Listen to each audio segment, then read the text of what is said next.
रीता बहुगुणा जोशी जी, मैं आपके पास आऊंगा। प्रेम शुक्ला जिस बात को कह रहे हैं, क्या आप इस बात से इत्तेफाक रखती हैं कि वाकई सबका साथ सबका विकास ही इनका लक्ष्य है, या आपको भी लगता है कि पर्दे के पीछे कास्ट इक्वेशन यहां भी सही हो रहा है?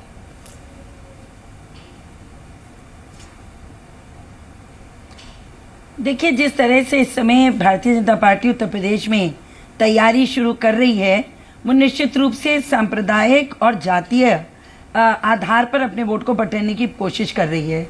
आप ये देखिए कि 2014 के चुनाव में सबका साथ सबका विकास तो था ही, लेकिन किसान, महिला, महंगाई, नौजवान, इनके मुद्दों पे बात होती थी।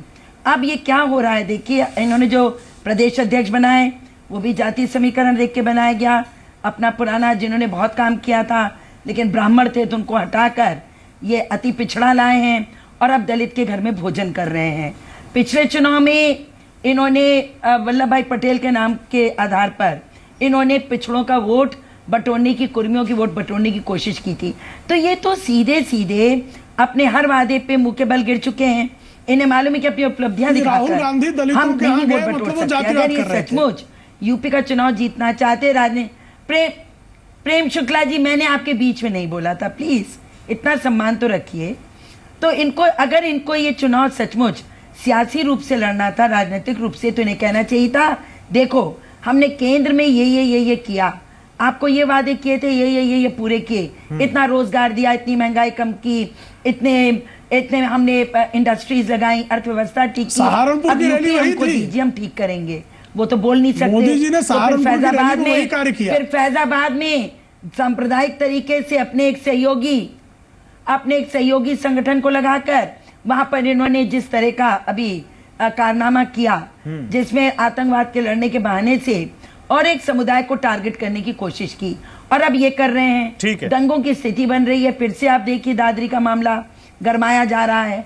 तो अब ये कोशिश करेंगे, क्योंकि दिल्ली हार गए, बंगाल हार गए, बिहार हार गए, ये पुडुचेरी हार गए, तमिलनाडु हार गए, केरला हार गए।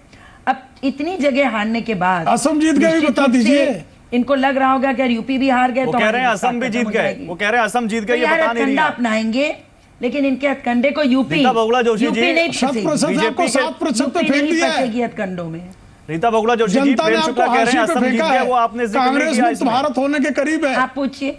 रीता बहुगुणा जोशी जी, बीजेपी कह रही है कि वो असम जीते, आपने एंकर को सवाल पूछ लेने दीजिए प्रेम शुक्ला जी। ठीक है रीता बहुगुणा जोशी, सवाल मेरा सुन लीजिए आप। ठीक है, सवाल मेरा ये है रीता, असम तो 15 साल हमारे रहने के बाद अगर परिवर्तन हुआ है तो कोई बड़ी बात नहीं है, लेकिन वो बीजेपी के ही पक्ष में नहीं है। बोडो पार्टी को इन्होंने साथ लिया, इन्होंने वहां पर जो ठीक है मैम, असम की क्या इक्वेशन है हम इस पे बाद में बात करेंगे। रीता जी, असम की इक्वेशन पे हम बाद में बात करेंगे। ठीक है, आप जो बता रही हैं हो सकता है, लेकिन यूपी की इक्वेशन पे बात करते हैं। प्रेम शुक्ला, मैं आ रहा हूं। प्रेम शुक्ला, मैं आ रहा हूं। रीता जी, मान लिया आपकी बात, लेकिन इन सब के बीच में केंद्र बिंदु में एक बात और है कि असम में कांग्रेस हारी है। आप इस बात को मानेंगी? आप एक इंटेलेक्चुअल पर्सनालिटी, और इस बात को आप नहीं झुटलाएंगी कि असम में 15 साल की कांग्रेस की सरकार गई है और एक राज्य में और भी गई है। लेकिन नहीं मैम, यूपी पे आते हैं। मैम सुनिए, 2000 में यूपी में कांग्रेस को केवल 2014 में यूपी में कांग्रेस को केवल 2 लोकसभा सीटें मिली थी और दोनों गांधी परिवार को मिली थी। आपने बीजेपी पे तो आरोप लगा दिया मैम, लेकिन क्या ये माने कि राहुल गांधी की ही अब लीडरशिप में यूपी में चुनाव लड़ा जाएगा? और मेरा इशारा अगर मैं ये कह रहा हूं तो आप बहुत कोट अनकोट राहुल गांधी की लीडरशिप तो या गांधी परिवार की लीडरशिप तो आप अच्छे तरीके से समझ रही होंगी मैम।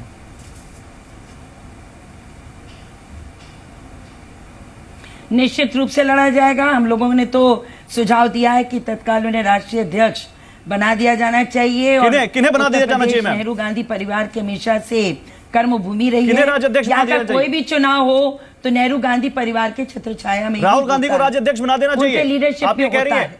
निश्चित रूप से बहुत जबरदस्त आवाज है उनको भाई हम तो कह ही रहे, सब कह रहे हैं कि अब जितनी जल्दी हो राहुल गांधी जी को और बड़ी जिम्मेदारी पार्टी के अंदर मिल जानी चाहिए। और उनके देखिए नेतृत्व पे कोई प्रश्न चिन्ह नहीं है, सोनिया जी के नेतृत्व पे कोई प्रश्न नहीं। आप बड़ा संकेत दे रही हैं, क्योंकि अभी तक कांग्रेस का कोई लीडर ये मानने को तैयार नहीं था, लेकिन आज पहली बार आप जी बिजनेस पर इस बात को स्वीकार कर रहे हैं कि राहुल गांधी को यूपी में राज्य अध्यक्ष बना देना चाहिए। तो क्या ये माने कि राहुल गांधी के ही फेस पर आप यूपी में चुनाव लड़ने जा रही हैं? स्वीकार, यूपी नहीं राष्ट्र। राष्ट्रीय स्तर पर वो इस समय हमारे महासचिव हैं। हम लोग चाहते हैं कि उन्हें उपाध्यक्ष, हम चाहते हैं उन्हें पूरी जिम्मेदारी दी जाए पार्टी नहीं, लेकिन आपकी पार्टी का एक धड़ा तो मान ही नहीं रहा। आज भी आपके बड़े नेता कैप्टन अमरिंदर सिंह का कुछ अलग ही बयान है। मेरी बात तो पूरी करने दो। बोलिए। आप मेरी बात तो पूरी करने दीजिए। मेरा ये कहना है कि उत्तर प्रदेश में 52 से लेकर 2014 तक जितने चुनाव हुए, वो नेहरू गांधी परिवार के ये गृह प्रदेश होने के कारण उन्हीं के नाम, उन्हीं के नेतृत्व में, उन्हीं के नाम से हम लोग लड़ते हैं।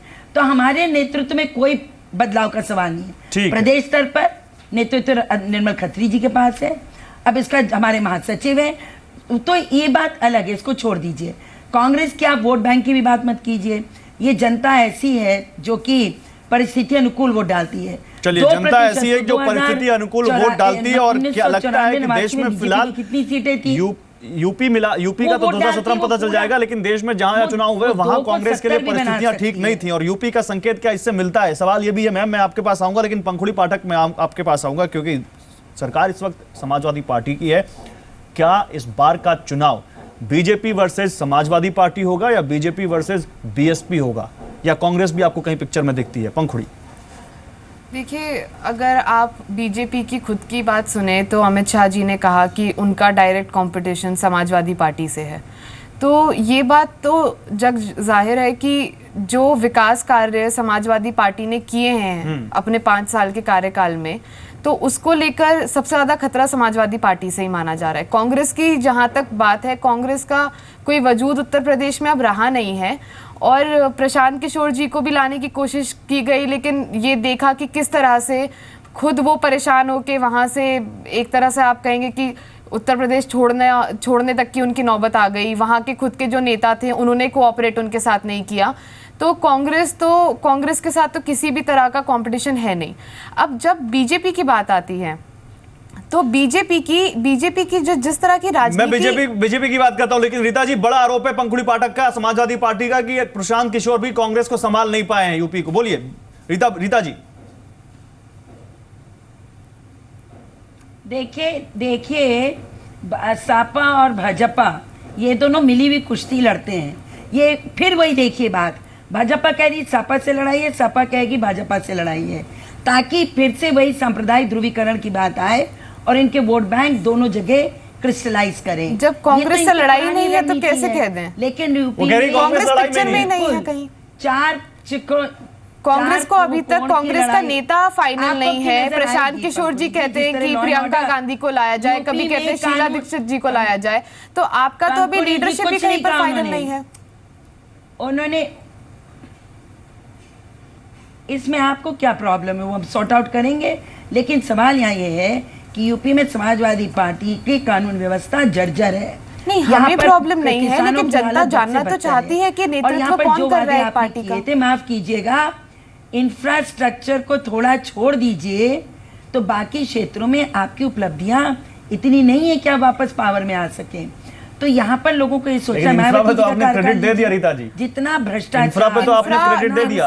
मैं कहती हूँ की ही बात कानून व्यवस्था हर जगह, हर क्षेत्र में बीएसपी में रही है, कभी नहीं रही। वेलफेयर स्कीम्स में आप देख लीजिए, स्किल डेवलपमेंट में उत्तर प्रदेश नंबर 1 रहा है। उत्तर प्रदेश की जितनी आज की डेट में जितना डेवलपमेंट हुआ है, पूरे दुनिया में लोग उसकी प्रशंसा कर रहे हैं। स्किल डेवलपमेंट में हम सबसे आगे हैं, हर क्षेत्र में हम आगे। आप इंफ्रास्ट्रक्चर की, चलिए उसका आपने हमें क्रेडिट दिया, हमें अच्छा लगा, लेकिन आप वेलफेयर स्कीम्स में भी देखिए, चाहे वो एम्बुलेंस का काम हो, चाहे वो समाजवादी पेंशन का काम हो। One of the best cities है, और वहीं 9 घंटे बिजली नहीं है। गाजियाबाद 10 से 12 घंटे बिजली है, बिजली कटौती है, 10 से 12 घंटे बिजली कटौती है। ये उपलब्धि है। सोशल वेलफेयर क्या उपलब्धि है? क्या बिजली का उत्पादन उत्तर प्रदेश में नहीं? आप देखिए आंकड़े पे नहीं पहुंच रही। और आप भारत सरकार की वेबसाइट देखें, भारत में बिजली सरप्लस है, और वो ये बार-बार कहते हैं कि समाजवादी पार्टी या यूपी सरकार, समाजवादी पार्टी नहीं कहेंगे, यूपी सरकार बिजली नहीं खरीद रही है केंद्र सरकार से। बिजली है उनके पास, एक्सचेंजेस के पास बिजली है, लेकिन खरीद नहीं रहे हैं। क्या ऐसे जाएंगे आप इलेक्शन में? नहीं, ये तो सरासर गलत आरोप है। इस तरह की कोई बात नहीं है। इनफैक्ट हम लोग फ्यूचर को देख रहे हैं। सोलर एनर्जी पे उत्तर प्रदेश सरकार ने इतना काम किया है जितना किसी और सरकार ने नहीं किया। तो हर तरह के ऑप्शंस को देखा जा रहा है इसमें। चलिए ठीक है।